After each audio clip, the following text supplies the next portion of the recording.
The same way the move of God has been called different names in our contemporary days is the same way the move of God has also been called several names in the days of old.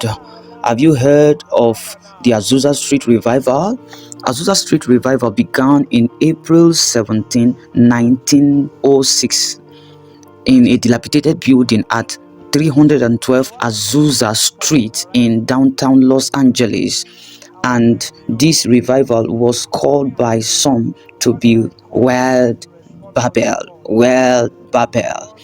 You could remember the story of the Tower of Babel, where men wanted to reach God out of a wrong motive to make a name for themselves, and God came down to scatter their language. So Azusa Street Revival was also mistook, or was also misunderstood by a lot of persons, to the point that it was called WEIRD Babel.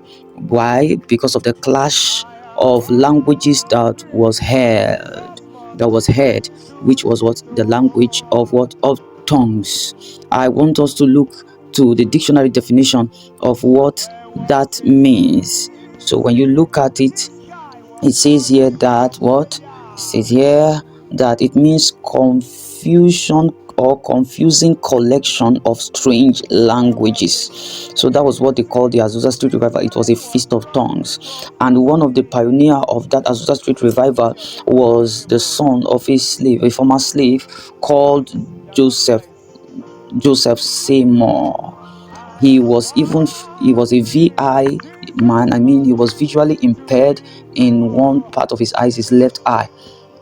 Williams Seymour said that he had such a hunger to have more of God in his heart that he prayed for 5 hours a day for 2.5 years. So much hunger in his heart.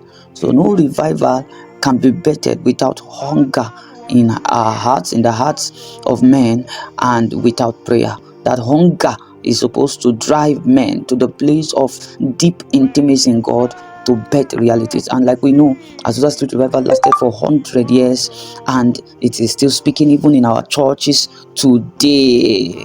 Millions, over 600 millions during that time was affected, and countless till now. And we can see that indeed revival is also coming in these our contemporary days through the wings of prayer. Join the chariot, and the Lord bless you.